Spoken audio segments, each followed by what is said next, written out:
बात कर लेते एक और बड़ी खबर की। शरद पवार और अरविंद केजरीवाल की मुलाकात हुई है। शरद पवार के घर पहुंचे अरविंद केजरीवाल। शरद पवार के घर पर अभिषेक मनु सिंघवी भी मौजूद रहे। इंडी गठबंधन को लेकर भी इसमें चर्चा हुई है। दिल्ली विधानसभा चुनाव से पहले ये बड़ी बैठक मानी जा रही है। आपको बता दें कि इंडिया गठबंधन की कमान ममता बनर्जी को देने को लेकर तमाम तरह के बयान निकल कर आए। इस पर एनसीपी की शरद पवार को भी कोई आपत्ति नहीं है, समाजवादी पार्टी को भी आपत्ति नहीं है। इसकी लालू प्रसाद यादव ने भी अपनी तरफ से कह दिया कि इसमें तकलीफ क्या है, गलत बात क्या है, होना ही चाहिए। तमाम तरह के जो गठबंधन के साथी हैं वो गठबंधन के साथी ये संकेत दे रहे हैं। ये जो आप तस्वीर देख रहे हैं ये तस्वीर शरद पवार जो कि एनसीपी पवार के नेता हैं, जिन्हें राजनीति का चाणक्य भी कहा जाता है, उनके साथ अरविंद केजरीवाल, संजय सिंह मौजूद रहे। आप देखिए उसमें सुप्रिया सुले उनकी बेटी मौजूद रही और अभिषेक मनु सिंह भी जो कि कांग्रेस के सांसद भी हैं राज्यसभा, वो भी मौजूद रहे। आखिर इस बैठक का मतलब क्या है? क्या इस बैठक का मतलब दिल्ली विधानसभा चुनाव है? क्या इस बैठक का मतलब इंडिया गठबंधन के इर्द गिर्द रची गई अगली प्लानिंग है? क्या इस बैठक का मकसद संसद में चल रही कार्रवाई है? क्या इस बैठक का मतलब राज्यसभा के उपसभापति, राज्यसभा के चेयरमैन धनखड़ साहब के खिलाफ जो अविश्वास प्रस्ताव पास किया है विपक्ष ने, क्या ये उसके इर्द गिर्द की बैठक है? इस बैठक के कई तरह के मायने निकाले जा रहे हैं। आनंद सिंह हमारे संवाददाता इस वक्त मौजूद हैं, हम उन्हीं के पास चलेंगे। आनंद, बैठक का मतलब क्या?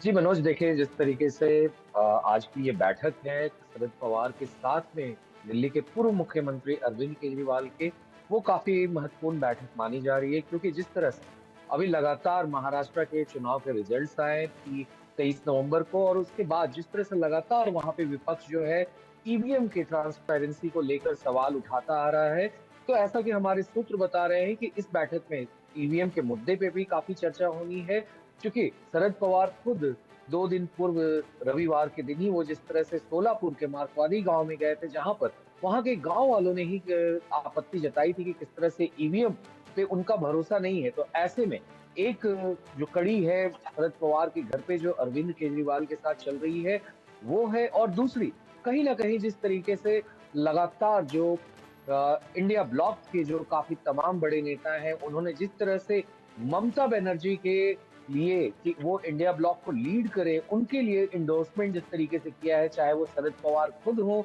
या फिर तृणमूल कांग्रेस के तमाम बड़े नेता हो, उन्होंने भी उसका स्वागत किया है कि उनको आगे आना चाहिए, ममता बनर्जी को और इंडिया ब्लॉक को आखिर लीड करना चाहिए। फिर आरजेडी के बाद फिर आम आदमी पार्टी हो और बाकी भी तमाम अन्य शिवसेना यूबीटी हैं, उन्होंने भी इस पे उनका भरोसा जताया है ममता बनर्जी के चेहरे पे। तो ये भी संभावनाएं हैं कि उस मीटिंग के दौरान डिस्कशन हो सकती है।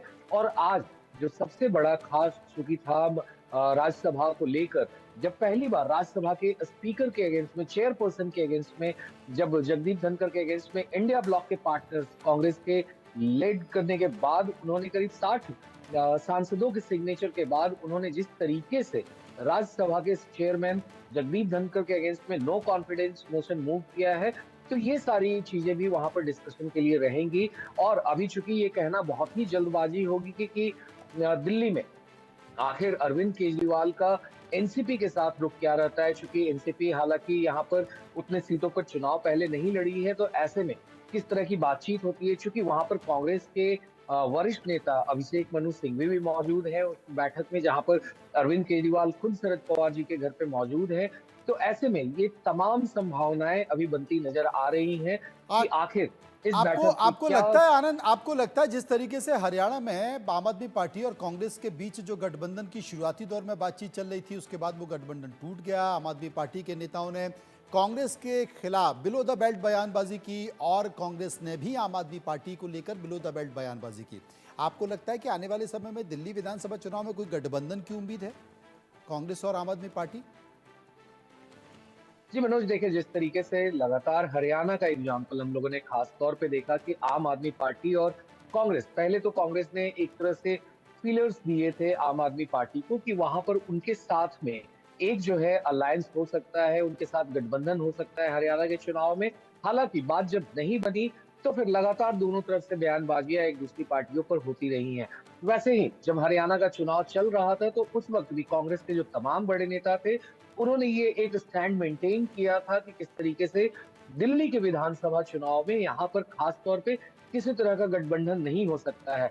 अभी तक वो मौजूद हैं यहाँ पे, जो सारे तमाम बड़े नेता हैं, उस बात को मान रहे हैं कि दिल्ली में जो चुनाव है, वो कांग्रेस को अपने दम पे 70 सीटों पे लड़नी चाहिए।